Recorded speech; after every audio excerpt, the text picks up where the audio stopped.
Reading with your kids.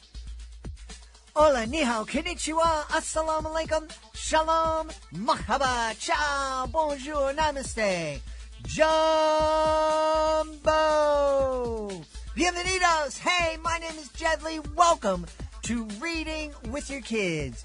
We are beaming out to you and the entire world from the beautiful book-loving neighborhood of Reedville, the loveliest neighborhood in all of Boston. Actually, I think it's the loveliest neighborhood in all of the world.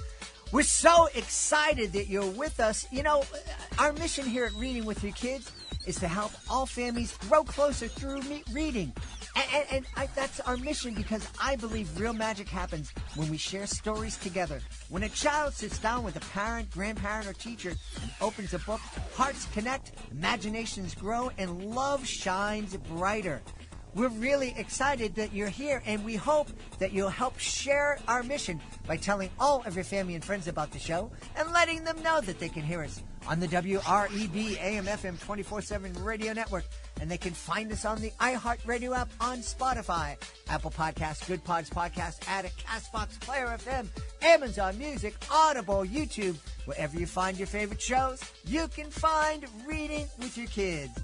Real excited. We're going to be journeying across the pond to the beautiful nation of Ireland to speak to Cliodhna O'Sullivan and celebrate her YA romantasy, Her Hidden Fire. And later in the show, we'll be back here to the States to celebrate Steph Carse's brand new picture book, I Am Awesomely Made. Hey, my friends, what if your next family adventure took you somewhere exciting, historic, and just a little bit wiggly? And when Fred the Snake and friends explore Charleston, Fred and his pals set off on a brand new journey, this time to the beautiful and historic city of Charleston, South Carolina. From the colorful charm of Rainbow Road to the bustling city market, from a bumpy and hilarious carriage ride to visits to the aquarium in the Children's Museum, Fred and his friends turn every step into a fun-filled discovery. This delightful story invites family and friends to explore a real American city through the eyes of a lovable snake and his adventurous crew, sparking curiosity, laughter, and maybe even inspiring your next family vacation.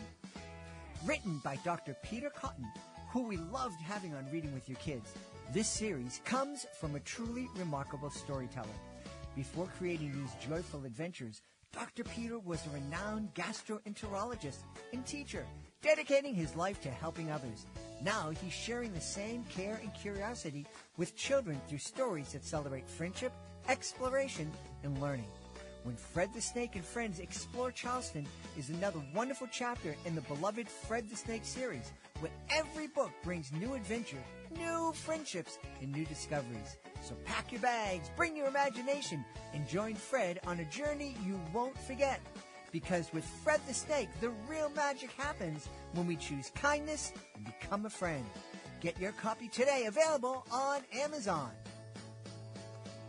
Join us right now from the beautiful Republic of Ireland. Our guest is here today to celebrate her YA romantasy. Please welcome to the show the author of Her Hidden Fire, Cliodhna O'Sullivan. Cliodhna, how are you? Oh, I'm very well, thank you. Hello from Ireland, where it's not snowing, it's raining, and it feels like it's never going to stop.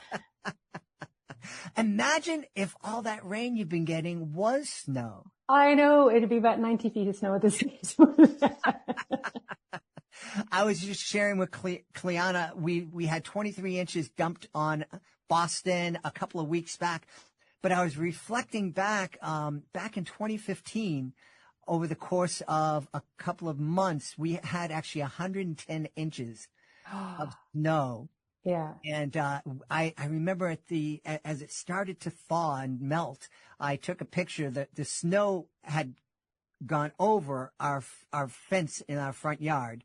Oh, Pickets. wow. So when it started to melt, yeah, the little pickets were starting to stick up, and like the fence was blooming. No, I'm kind of hoping because I'm going to the States next week. So I'm kind of hoping that there'll be some snow somewhere because we very rarely get snow here. You know, it's like a big event for us. So we have to shut down the whole country if there's any snow at all. So, so like I'm actually kind of hoping that there'll be a little bit of snow left, you know, for me just to take pictures of, you know. Oh, well, I guarantee you there will be snow left. There will be. Okay. We have something here in Boston. They call them snow farms. Okay. And so what they do is they'll find a big open patch of land, maybe a site that's going to become a building in the future, what they have over here in my neighborhood. And then they'll truck all the snow from the more densely populated parts of the city here. So there's right now a mountain of snow, about 5 blocks from us, which is probably 120 feet tall. Oh my God. Oh, that's amazing. Yeah, they have this big earthen mover on top pulling all the stuff to the top. It's ridiculous. But that has nothing to do with her hidden life. Yes, there's very little snow in the book, yeah. So let's talk about this romantasy. I'm actually impressed. I know what the word romantasy means. I know. I think we were all just found out like a couple of years ago. So yes. So tell us a little bit. Who are we going to meet in this romantasy? Okay, so our central character is called Aya, and what happens to her at the start of the book, so it's not spoilery, is that she discovers that she has a coveted magical ability, which is this ability to channel power. The problem is that it's not her, but rather her best friend, Yonan, who's the guy that he's been her best friend her whole life, and he desperately needs to be gifted. Because if he isn't gifted, then his family is going to lose their title, their lands, their castle, everything. So at the very start of the book, she makes this kind of impulsive choice where she sees that he's about to fail his test. So he's being tested to see if he has the magic gift. She can see that he's about to fail. So she secretly gives him her magic power so that he thinks he's gifted and everybody else thinks he's gifted as well, because she just can't bear the idea of him failing. So what that leads then is obviously that she's keeping this massive secret. He has to go and be trained as a channeler. And obviously the only way that can happen is if she goes with him. And so she goes as like a channeler's assistant. And it's only kind of when she gets to the academy, which is on these islands of Lambay off the coast of Down, which is the world this is set in. And when they go to the Magic Academy, she kind of realizes what a massive thing she's doing, that she's going to have to like secretly funnel magic into Yonan under the noses of the people who are the very best channelers in the whole world. And when she gets there, she meets a kind of mysterious Scry who is far too perceptive, given that she's got so many kind of secrets to keep. So the story kind of runs on 2 tracks, if you like, in the sense that there's the romance on the one hand where she's kind of struggling with her keeping her secret and, you know, protecting Yonan, but also, you know, having a slightly different reaction to Gry and kind of not really sure, you know, how to handle that. And then at the same time, we kind of discover that the magic, which kind of starts out as really cool, actually gets darker and darker as we realize that it's actually built off the back of exploitation of people. And at that point, then it becomes, you know, much more of a kind of a moral dilemma for them in terms of, well, you know, whether is it even okay to use the magic, or, you know, why have they built a world like this? It's built off the back of exploitation. So, and that's kind of the challenge then for the three characters really. So Aya and the 2 guys, so Yonan and Gry. But Aya, because she's the one who is giving power rather than taking power, realizes as the story goes on that actually she's walked herself into huge danger by going to Lambay. This is fascinating. I love that it's right off the bat. It's going to get people thinking about what you just said. Why would you build a society that's based on exploiting people? Yeah, exactly. And that was very much kind of, I think sometimes, I mean, this is my first book, so I sound like a bit of an idiot when I'm kind of scratching my chin and go, well, I think this is what writers are doing. But I do think that sometimes when people set out to write a book, it's because you're trying to answer a question that you have yourself. Do you know the way? It's something that you're kind of wondering about and trying to understand. So sometimes that can be like your jumping off point. So that was kind of, you know, my experience. So because my background is that I grew up very poor. So my dad was an alcoholic and he was addicted to gambling. And what that meant was that even though I had like the equivalent, like a perfect score academically, and I had a place to study medicine in college and so on, I had to give it up because of his gambling debts. And I worked a whole bunch of kind of low paid jobs. You know, like I was a fruit picker and I was a cleaner and I was a singer and I was boat hand and I worked in a factory and I did a whole bunch of jobs basically to save up the money to go to college. But those kind of jobs, you know, they do tend to exploit kind of younger, poorer, more vulnerable people.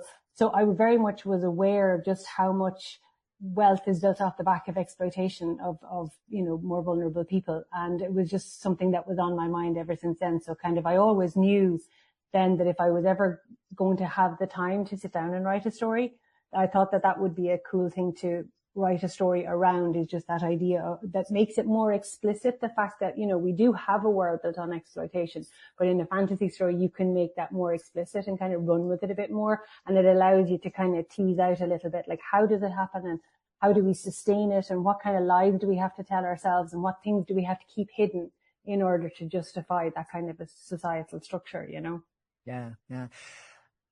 I'm curious.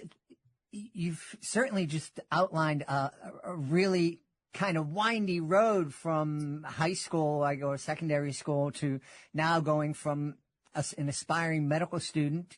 And you told me you gave tours at the Guinness Brewery and all those other jobs. And here you are, an author. Was being an author always in the back of your mind? Yeah, so I think and I was very much like your cliched eldest daughter of an alcoholic, I'll be honest with you. And what happens when you're in that situation is that you try to be perfect. Like, if you ever go off and read the literature about kids of alcoholics, especially the eldest kid, what you'll try and do is you're trying to make up for what the alcoholic parent is not doing. So I was trying to be perfect. So I was looking after my kid sister. I was, changing her nappies, feeding her. I was doing the shopping. I was studying really hard, all that kind of stuff.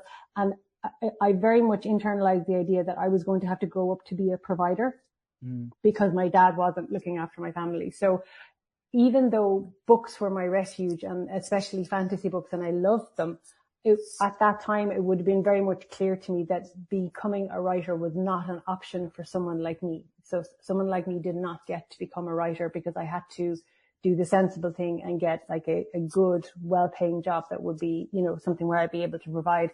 And also being selfish about it, I just didn't want to be poor and cold anymore. Do you know the way? So I wanted to get a job that would get me a salary that would let me have a warm, a roof over my head and a house that was warm where I wasn't cold. So I would have liked to have written, but I understood that it wasn't for someone like me. Yeah. Kind of, as you're talking about being the eldest child of an alcoholic, it kind of sounds like your main character has some of those traits of, here she is giving her power to her friend, to help her friend succeed in some of the same ways that you were going out of your way to take care of your siblings. Yeah, oh, absolutely. And what would have happened is that when I started writing the book, also what had happened was that my youngest son was born, and he was critically ill with meningitis when he was born. Then a little while after that, my mum died very suddenly, and I was made redundant. So I was kind of at home with a little kid that we were quite sick about. And my husband always says to me that the character Aya is also a little bit the kind of sacrifices a parent makes for a child as well. You know what I mean? That was sort of, without me realizing it, that was also informing, wanting to tell a story about the cost of sacrifice. So in other words, when you sort of put your life to one side so that this other person that you love can have their dreams, that comes up as a parent quite a lot, as well as in that kind of romantic setting, Yeah. Yeah. Tell me, one of the things that authors often tell me is that their characters surprise them at one point. Did your characters surprise you at all? And if so, how? Yes. Not in terms of her kind of fundamental personality, but what did happen was that when I set out to write the story originally, I just wanted it to be like a romance, as in that had two central characters, because I sort of slightly had set my face against the idea of a love triangle, because I think I sort of read some stories where there was these kind of pretty, I felt, unconvincing love triangles. And so I thought, well, I'm not doing a love triangle. And then people would read drafts of the book and kind of go, oh, I really like that guy, Gry. Oh yeah, he's definitely. And I was like, he's not a love interest. And they're like, he's a love interest. And I was like, no, he's not. He's literally just there to deliver information and be a sidekick. He is not a love interest. And, but people were reading it and kind of saying, no, he's a love interest. So, but then it's because sometimes I have to be told something many, many times before the penny drops. But then the penny did drop that this guy that she meets, he's doing something else for her. And actually from a storytelling point of view and from a psychological point of view, it was actually interesting because it's that idea that Yolan is someone who she's known all her life, and he really knows her, and he's the one who can tell all the stories about what, how she broke a finger when she was 8, and, that person who knows your whole life. But what that can mean sometimes is that they have a very set idea of who you are because they've watched you grow up. And then sometimes they don't see the fact that you're maybe, especially if you're heading into your teens and your later teens, that you're changing and you're coming into who your adult self is going to be. And the thing is that Guy, when she meets him, he sees her because he's not looking at her with all that baggage of childhood and history and whatever. So in a weird way, he's able to see her better than Yonan is, because Yonan is still thinking of her as the girl he grew up with and not seeing that she's someone who actually has superpowers, basically, and he's not seeing that. And part of the reason he's not seeing it is because he's just thinking of her as just, well, you're just Aya that I grew up with, whereas, so actually the surprise for me was kind of realizing that in this particular story, there was a reason to have a love triangle in the sense of like having someone who sees the central character quite differently because they're meeting her fresh and they're looking at her as who she is now rather than who she was or, as a kid. Yeah. I'm just, am I correct in thinking this is going to become a trilogy? Yeah, it is. Yeah. That must be exciting. It is. So what I do is that it splits out at the end of book 1 into 3 points of view. So you get like Aya's point of view, but then you also get the 2 boys' point of view as well, because basically quite a lot happens by the end of book 1 to all 3 of them.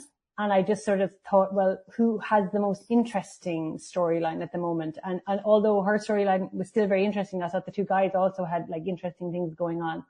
So there's actually 3 points of view in the second book, which made it easier. And like the second book is written now. So like that in some ways kind of helped to keep it fresh because you're trying to get yourself into the head of someone else and almost like tell the story of the relationship from someone else's perspective, and which is interesting. It's the same conversation. Like in a few places in book 2, I have it kind of where you'll tell the same scene from the 2 different points of view and how like it can play quite differently in each person's head, And then in the third book, which I'm working on at the moment, there's actually 4 points of view.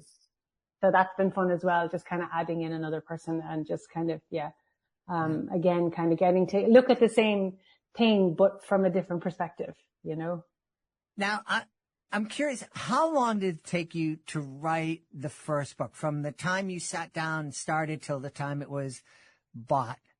And years and years and years and years. So like the first draft I actually wrote really, really fast because what had happened, as I said to you a bit earlier, I'd had this kind of like run of traumas and I just kind of thought, you know what, I need to do something to kind of counterbalance all this bad stuff and kind of, find some kind of joy. So, and I had been carrying around this idea of writing a story about exploitation and whatever, and like that it was going to be a fantasy story, I knew, because I grew up reading like Ursula Le Guin and the Earthsea trilogies and that, or there's 5 of them now, but there were 3 at the time. Mm-hmm. And I grew up reading those, so I always knew if I was going to write, it was going to be fantasy, and that the first book I wrote was going to be this kind of exploitation thing, but I had kept putting off starting it. And then when I kind of had this run of bad stuff happen, I was like, okay, I just need to just do this now. So I actually sat down and wrote the first draft really fast, but as in like within about 3 or 4 months. But, and then I sent it away to like a manuscript reviewer because I just didn't know if it was a real book, cause you've just done it and, you're like, oh my God, I just wrote a fight scene. Wow. Or, oh my gosh, I've just unmasked a villain, but it's just that first time you're doing these things and you don't know if you're doing it like well or anything, so I sent it away to a manuscript reviewer. And he came and he wrote back, and actually is the first time in my life I had actual vertigo, because I was like one of these 18th century Victorian ladies who needed a fainting couch, because like actually when he said, yes, it is a real book and I really like it. And it meant so much that I got actual vertigo. And without telling me, what he did was he sent it away to his own agent in London, and that agent took me on. So it looked like this was going to be like one of these real quick things, But then what happened was the agent wasn't interested in all the kind of political stuff that's in it, and was only interested in the kind of just the magic adventure of it, and sent it out. And basically the feedback was, no, we're not doing Dystopias. Nobody wants this kind of stuff anymore. It's just not the time for it. And so it just didn't sell. And then the agent quit agenting. So then I was right back down to zippity doo. And but what I did was I kind of went and talked to someone who I knew who'd worked in the industry and said, well, you know, can you give me advice on why didn't it sell? How can I make it better? You know, how can I make it something that's more hooky that people might be interested in? Because I believe in it as a story, but obviously still needs work. And so she had said, and like part of the thing is that, because I'm autistic, I would have been bullied quite a lot in school. I realized that I had avoided, a lot of the conversation in the book. And it was because I had a tendency when I was a teenager to get picked on quite a lot for saying the wrong thing or blurting stuff out when I was supposed to I was supposed to know you weren't supposed to say that. Do you know the way, like that kind of thing? So I would say things and people like, oh my God, I can't believe you said that. You don't realize. And Ireland especially is a kind of place that very much operates by understanding what you don't say. Do you know the way, like culturally, it's all about like knowing what not to say as much as what to say. And I was bad at that. So I had actually managed to write a whole book that like had a good plot and a good setting and, you know, all very great magic and all this kind of thing, but the characters were barely talking to each other because I was so afraid of doing dialogues. And then, you know, this reviewer, Niamh, came back to me and kind of said, listen, they're lovely, but you need to make people care about the characters a bit more, which means you need to get them talking to each other and working on their relationship, you know, because that's how you care about people, is when you see how they relate to other people and how other people care about them, you know. So I kind of, and at this stage it was kind of coming into COVID, and it was lockdown time. So I used to just go on a Saturday, like, so I was working during the week, and like on a Saturday I would just go up and sit in my car with like a takeaway tea on the dashboard and the laptop propped up against the steering wheel, and I rewrote it, you know, with more of like a relation that, you know, faced up to my fears and, you know, got people talking to each other. And couldn't face the whole like slush pile trying to get an agent thing, which can in itself can take a really long time. So I just said, right, you know what? I have a day job, so I'm just going to send it out to like small publishers where you can just go out and direct submission. So I sent it out to like couple of small publishers, and like one came back really quickly, and they were like halfway through reading the book and they came back and said, we want it. And so I signed with them, and hooray, my book's going to get published. I'm going to make like 2p, but that's fine because it's going to get published finally. And so I worked with them, and they with a 2-book deal. So I had, you know, edited book 1 and started book 2, and then they went bust on publication day. So it got as far as like having a cover and being printed, and then the copy just sat in the warehouse on a pallet somewhere in England and never got out anywhere, you know. So there I was. So having had an agent, lost an agent, had a publisher, lost a publisher. And this time I went back to my friend who had given me the advice about, you know, making my characters likable. And I said, okay, will you be my agent? And she wasn't officially an agent, but she used to work in that world. So she said no. And then a few months later, she said, yes. And so she did, and she sent it out in submission. And at this point, when it went out into the world of like bigger publishers and stuff, the wheel had turned and people were suddenly buying romantasies and didn't mind dystopias so much anymore. So all of a sudden people were interested, and that was like a couple of years ago. So the whole thing, basically, even though writing the original draft took a few months, the whole thing has taken years. Yeah. So it must be a joy to be in the position now that you don't have to worry about your publisher going bust and your books ending up on a pallet somewhere in England. I know, it's a weird thing. Like, it's just, what I find is that, like, also possibly because I'm that little bit older myself, that I just worry for my publishers, because it's been such a privilege working with like the team, my editors, like, because I have these lovely editors in London, and then I have a lovely editor, Jenny, in New York as well. And their standards are so high, and they push me so much, like, to make this book better. And then Olivia, who does the publicity, has done so much as well. So almost like for their sake, I wanted to do well enough that, you know, all their effort will have been worth it, because they've all worked so hard on it now. Do you know what I mean? That almost like for them, I'm kind of like a mother, you know, a little bit, in the sense of like, for their sake, I just hope it does well enough that they will feel it was worth the effort. You know, that it finds enough readers that they can kind of go, okay, it was worth all that work that we put into her stupid book. And like, I'm sure lots of writers have probably told you over the years, really what you want to do is sell enough that you can get to write another book and get it published. You know, because it's a tough industry. I know that. And so, like, if it doesn't sell a lot, then, you know, it'll be love you, babe, but, you know, there you go. So, you know, that's really, it's kind of, I want it to sell enough that my publishers who work so hard on it, that they feel happy, and that, yeah, I get to write more books. Excellent. Well, you know, I have a feeling you didn't write Her Hidden Fire for me. That's almost 100 years old. So I get that. But I know my daughter and her friends, they're wonderful young people who are very very much concerned about people, about making this a better society and about helping to lift up others. And it sounds like Her Hidden Fire is going to be perfect for that audience. Oh, well, I actually 100% agree with you in the sense that, like, my eldest is 18 and, you know, she really, really does. They do care. And I really respect the fact that they're willing to kind of look at the structures we have and go, you know what, they're not working. And we can do it better. And to be honest, like, you know, there's what I'm writing about is the stuff that was upsetting me when I was like 18, 19, 20. Do you know the way? So yeah, I can completely see why another 18 or 19-year-old or whatever, you know, might also go, why is it like this? Does it have to be like this? And that's kind of what book 1 and then also 2 and 3 kind of try to explore. You know, does it have to be like this? Is there another way, you know? Yeah. Well, I'm very excited. I'm curious, having been able to spend some time in Ireland, having Irish ancestry, although my dad's family, we're not quite sure when they came over. I think there was somebody chasing them over here. And, that happened to a lot of people, I think. Yeah. There was, on my mother's side, we're second generation, but that her father came over and his idea was, I came here to be American. So I left that over there. So I don't know, a lot about Irish culture, but I did have a great time visiting, there. And, it feels like Her Hidden Fire was kind of birthed almost from Ireland and the experiences of the Irish people over the generations. Yeah, so like I do feel in one sense, you know, when people ask me that, like, if an American or a UK person or whatever, when they ask me, I kind of feel like I cheated a little bit because, like, you know, we all learn Irish in school, do you know the way, for years and years, and like all the signs, you know, if you've been in Ireland, you've seen that all the road signs are all bilingual and whatever, you know, so it's not like it was hard for me to use Irish names and Irish culture and Irish images and so on. Do you know what I mean? In one sense, I kind of feel like I was cheating. I, you know, possibly should have tried harder and, you know, tried to do it from somewhere really far away. But, you know, I do think though, because what I was trying to convey, because for me, okay, I'll wind back a bit.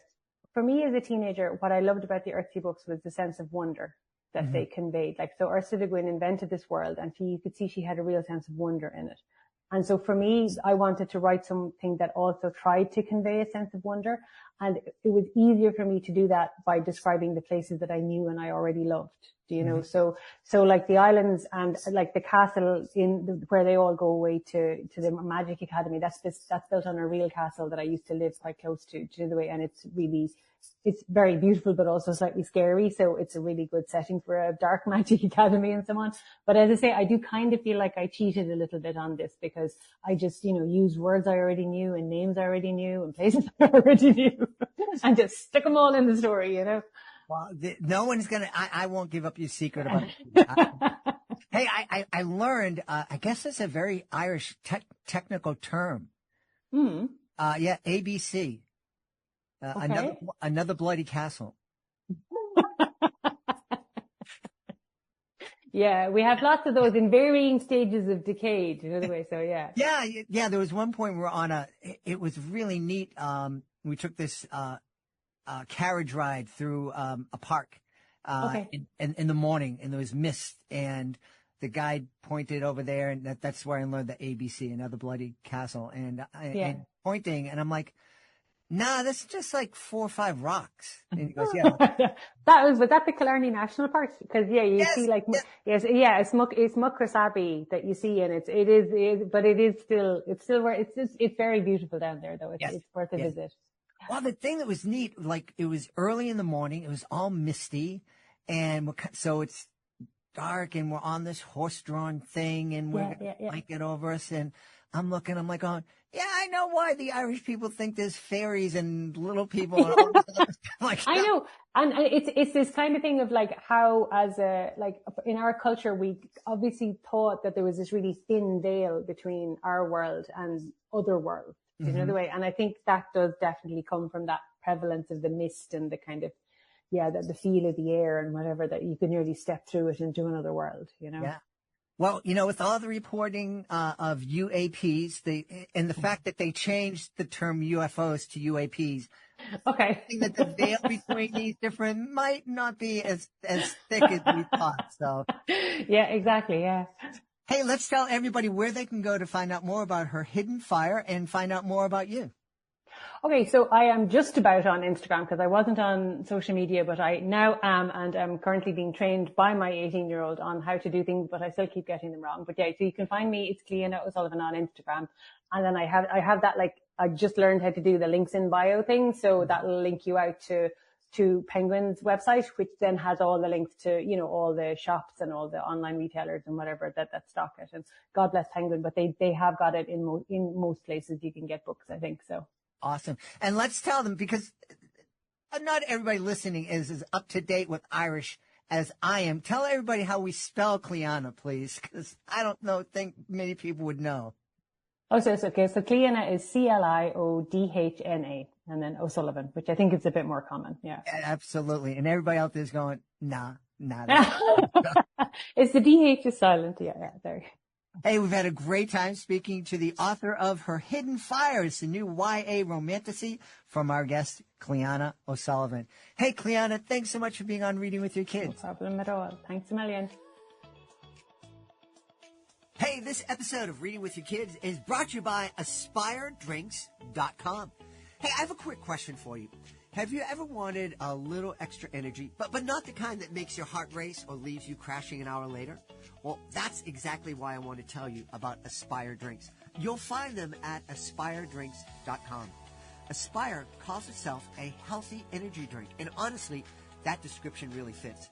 Instead of loading you up with sugar or extreme caffeine, Aspire delivers a gentle, steady boost with 80 milligrams of natural caffeine from green tea and guarana. That's about half the caffeine of most energy drinks, enough to help you stay focused without the jitters or the crash. It's also zero sugar, 0 calories, and 0 artificial additives, which makes it a great choice for parents, teachers, and anyone trying to make healthier choices while still getting things done. And get this, it actually tastes great, light, crisp, and lightly sparkling, with flavors like sweet cherry, raspberry acai, mango lemonade. That's what I love. No heavy aftertaste and easy on the stomach. Aspire is packed with B and C vitamins, biotin, and ginger. And it's vegan, gluten-free, keto-friendly, really designed for real life. And just for Reading with Your Kids listeners, you can get an exclusive discount of 20% off. That's the highest discount available when you shop at AspireDrinks.com and use our promo code READ. That's READ at AspireDrinks.com. Healthy energy done right. This episode of Reading with Your Kids is sponsored by Ramble Office. You know, before I tell you about Ramble Office, let me tell you about what travel used to look like for me. When I take the Reading with Your Kids studio on the road, it was like a lot. I had one box for the mixer, another case for microphones, a satchel for my laptop, cables everywhere. And I always felt like I was forgetting something. That's why Ramble Office really clicked with me. Rambo takes everything I used to juggle, tech gear, personal stuff, and puts it into one smart, great-looking unit that's designed to be a mobile office, not just luggage. Everything has a place. Everything stays protected. And when you get to where you're going, you're ready to work. Instead of digging through bags or repacking your life every time you move, Ramble keeps your setup organized and ready to deploy. Travel days stop being chaos and start being productive. It's sleek, modern, built for people whose work doesn't stop just because they're on the move. And if your job follows you, whether that's podcasting, teaching, consulting, or creating, Ramble is worth a look. Go to RambleOfficeAnywhere.com, all one word, RambleOfficeAnywhere.com. Use the promo code READ, R-E-A-D, and receive 5% off any product. It's exclusive for Reading with Your Kids listeners. Check it out today, RambleOfficeAnywhere.com, promo code READ. Join us right now from Central Florida, where the iguanas are falling out of trees like coconut. Our guest is here today to celebrate his new picture book. It's called I Am awesomely made. Please welcome to the show, Steph Carse. Steph, how are you? I'm doing well. Yes, it is cold in Florida. I'm seeing all these things on social media of the iguanas falling out of trees and folks down in Miami scooping up dump trucks full of them because they're frozen and they've gone into a kind of a hibernation state. What a weird thing to happen. Well, I've been here for 26 years. I've never seen that kind of weather. Never. Yeah. Yes, Steph and I were talking. Steph is originally from Quebec, but has since lost his durability in the cold. Yeah, the Canadian blood, I lost that a long time ago. But despite the fact that you can't deal with the cold anymore, you're still awesomely made, and what a great message for kids. Tell us a little bit about the book, please. Well, it's just a reminder. This is my wife and I. We have this nonprofit organization called whyicount.org. Spells with a Y, the letter Y, and it's interesting because I started this in 2015 or 16, I believe, after a friend of mine sent me a letter from a young kid that had committed suicide at the age of 14, but left this letter explaining that he was committing suicide due to bullying. And that brought me back to my childhood, because I was bullied as a kid because I was very shy as an artist and introverted. And but we didn't think about suicide back then, right? So I said, well, how can a child, and we hear like 9-year-old, 10-year-old committing suicide, because it is the leading cause of death among young children today. And I thought, what could be so different? And so when I was bullied in my time, you get involved in a fight maybe with two guys, and then that's the end of it. And then you go home. Home is a safe place. Now, today, you get bullied. Well, first of all, kids are more left on their own today. They more have alone time at home when they arrive, either because both parents are working or family has been divided somehow. And but worse than that is that they're coming back with their device, where most of the bullying is happening, the cyberbullying, which gives the tablets and the phone and social medias are giving the bully more courage to do this behind a screen. And so basically for the young child who's coming back home, with this, it's following home. So home is no longer a safer place. And most of the time, I remember as a kid, I didn't tell anybody. So most of the time, kids are embarrassed to talk about it. Mm-hmm. And so what happens is the peer pressure is tremendous when they go back to school, because it's not just 1, 2, or 3 people that knows it. It's the entire school and the neighborhood and so on. So the peer pressure is tremendous. And so the more I dig into this, and realizing that the frontal part of the brain of a child, the part that's the frontal cortex, is not fully formed until the age of 23 to 25. Mm-hmm. So basically, the part that's able to rationalize is not there. So it's so everything they do is fueled by emotion. And so when you go to your child and say, "What were you thinking?" Well, chances are he wasn't thinking; he was just feeling. So if they're left more on their own, so they have no way, and if they don't talk about it, so it's very difficult today. So it's a whole new game with the social media. So we decided to do this website, Why I Count, Why I Matter. And because I'm very involved in the visual, I work in films and music, so I wanted to do a little series called The Secret Hero to help the parent also see the notice the signs of if the child has been bullied. And so it's a series called The Secret Hero. It's for free. We just made it available on the website.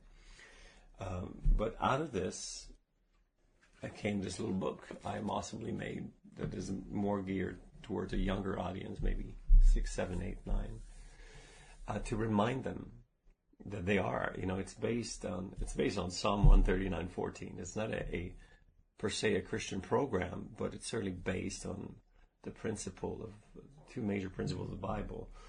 Psalm 139:14 that says, I am awesomely made, wonderfully made, and this I know.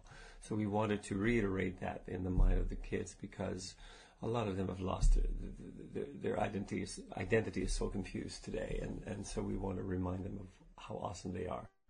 And it's also based on one of the proverbs that, about the power of words. We become what we say. Awesomely made, we wanted to do very easy to approach, everybody can get this no matter how old you are, but to remind them that what resides inside of you cannot be affected by what's going on outside of you unless you allow it. Mm-hmm. And then we talk about the awesomeness in the body. For example, I'd say, explain that the eyes, there are no cameras that can do what your eyes can do, because you have what you call an instant focus. And the reason for that is because you're able to receive 1,000,000 bits per second of information going to your brain at 300 miles per hour. And so it's pretty phenomenal to think about that, and think about the heart. The heart beats 100,000 beats a day, and it pushes blood through 60,000 miles of blood vessels. Now, every day. So 60,000 miles of blood vessels, like going around the earth 2.5 times every single day. So we're just focusing on the awesomeness that resides in us, what's happening inside of us, the brain, every function. So to remind this generation that through also the power of words, they have the authority to say no to something and not to accept it, because we know that we often become what we believe, but oftentimes we end up believing what we are told repeatedly and accept as truth. Mm-hmm. And so it's a full answer, but that's the idea of the book, and that's the idea of the program. Well, this is a book that even if your kid is reading on their own, this is a book that I would absolutely encourage families to read together, because that message of hearing from your parents, hearing from the most important people in your life, that you are awesomely made. This is that you're incredible. You're an important part of my life. You're an important part of your siblings and your mom's life and everybody else's life. It can really help to counteract any kind of negative messages kids might be hearing. And it's just a start. If we're having conversations around the books that we're reading with our kids, it's going to be a lot easier for them. It won't be the most easy thing in the world, but it will be easier for them to come to us when they're in trouble, when they're being hurt and bullied. So, congrats on creating this book. Yeah, we're trying to raise money to make the book come alive with a series, animated series. So this is the next project because we know we love. It's great for kids to go back and reading, but also we want to create an animated version of it. Yeah. So you are an author now. You're also an actor and a recording artist. You have a lot on your plate. What's driving you? What's inspiring you? Well, it's to use what I have to make this world a better place, right? So I believe we all have we're all a piece of the puzzle, and so I want to use my time well to make sure that that I could say, listen, I've been given this, and I want to make sure that. And I'm a Christian, so I love everything I do. I want to do it to glorify God. I want to make sure that the message is clear. It's not a religious message. It's a message of relationship with the Lord, and that leads me to use my time well, because we're accountable for that. Yeah. Yeah, you've mentioned a couple of times that the book isn't necessarily a religious book, and your message isn't necessarily a religious message, and I appreciate that. You're not trying to convince anybody to join a certain church or believe a certain way, other than just understanding that we are all awesomely made and we're loved and we have a purpose, and that purpose is to help and lift up others. Right, exactly. And it's a simple message. You know, I grew up in the church, and actually I always say that. The pastors don't like to hear it. I said I met God outside the church when I was during the struggling years, and also asking, you know, and understanding the difference between a religion and a relationship. Yes, if we can teach them, you know, the words have power. What you say to others will have an effect. But not only that, they will also have an effect in you, because we become what we say.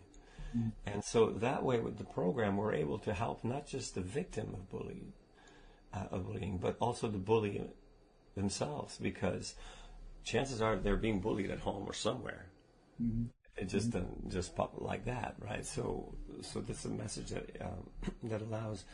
We're always going to have bullying. It's going to be part of it all the time. You know, it's part of history. But if we can teach them that,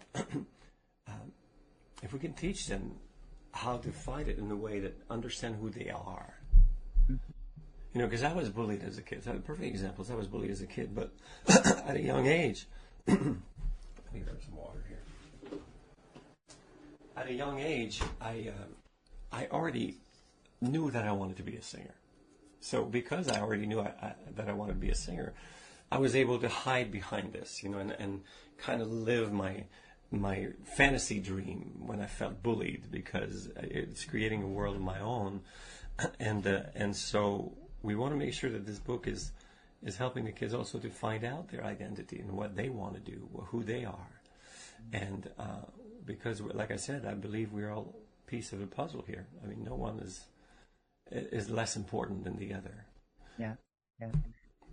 You mentioned finding your identity. How did you find your identity? Well, it was a little easier for me because I knew that I was going to be a singer. So singing was part of, you know, I just grew up listening to music, and so I never had to think about it. It's funny. It's something that I knew. When I see the young children thinking, I said, should I be a singer, or should I be an actor, should I be? If you have to think about it, I think it's difficult. I said, maybe you shouldn't. So it's something that has to come out of instinct, and before you come to that point, you got to be comfortable in your skin. And I think that's why we wanted to remind at first, you know, because it starts at a young age. There's very few good role models today, so if we can teach them how important they are, and at a young age, and they could retain this, because there are things that were taught to me as a young person that pulled me through a lot of things through life. Tell me the goals of whyicount.org. What's the overarching goal of your organization? Well, it's just to educate. It's to allow the children to understand their importance, and also allow the parents to read the signs, to get to see the sign. Like, for instance, The Secret Hero. Well, we talk about different age group. You know, there's a movie in there called "Is There a Future for Me?" which is for young girls that are dealing with body dysmorphia and self-harm. And but the premise of Why I Count is to create act of kindness.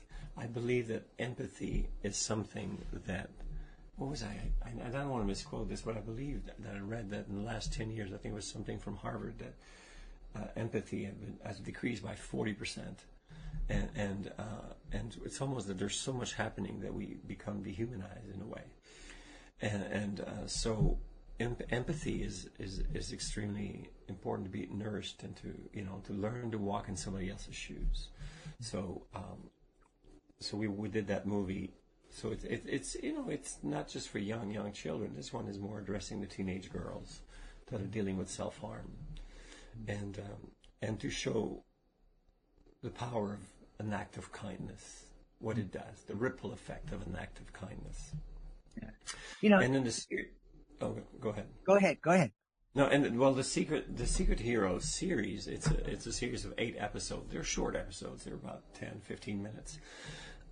And this is more geared towards also teenagers, but helping the parents as well read the signs, because that's important. What are some of those signs that parents should be looking for?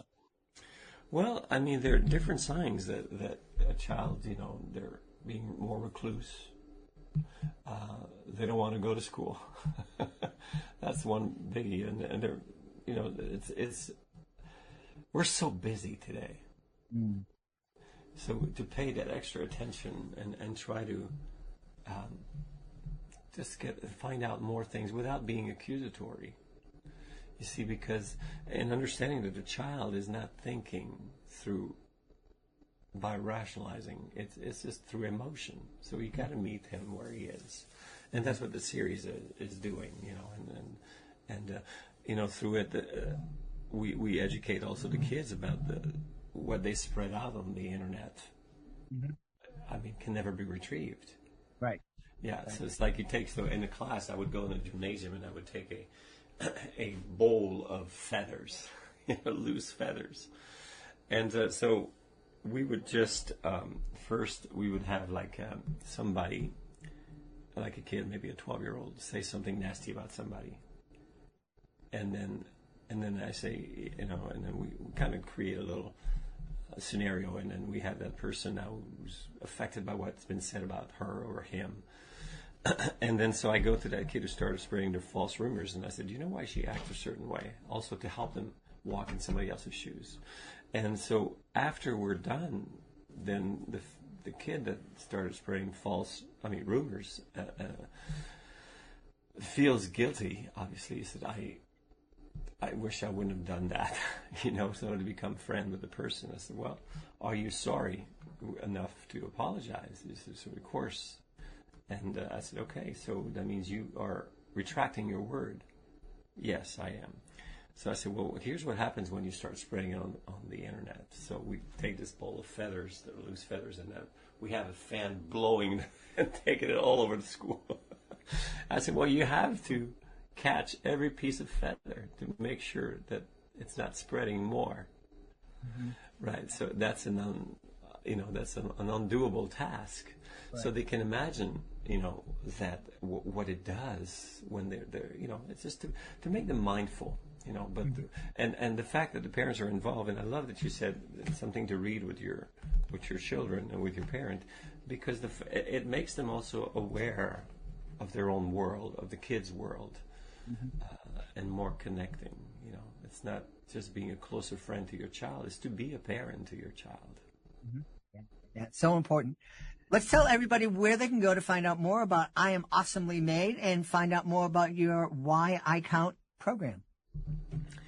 Why I Count? It's very simple. The letter Y, icount.org. And then the videos, a lot of the videos, they're actually on the website, but it will take you to a YouTube link. But everything it can be found there on the website. And the book is available now on Amazon.com. So I Am Awesomely Made. It's if you go to Amazon.com, created by Steph Carse. Actually, we're 2 families that did this. A dear friend of ours, Cyrus and Natasha Gladstone, helped us create this, and they'll get involved also in the animation part.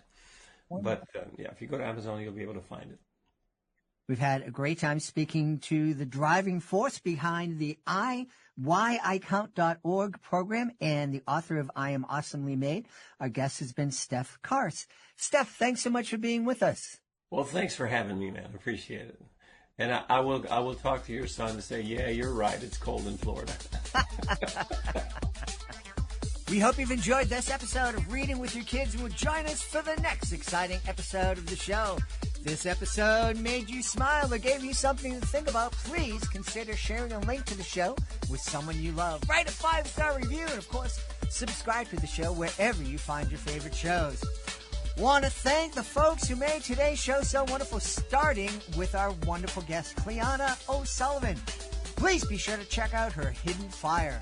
Also want to thank Steph Carse. Please be sure to check out I Am Awesomely Made. I want to thank my team, Chris Doherty, Jackson Salcalara.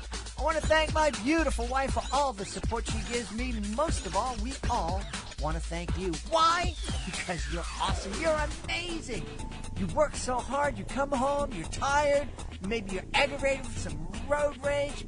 But you always make time to read with your kids. And that is a gift that you are giving the world. Because every time you read with your kids, you help make the world a better, kinder, more loving place. I'll be looking for you in the next episode of Reading with Your Kids.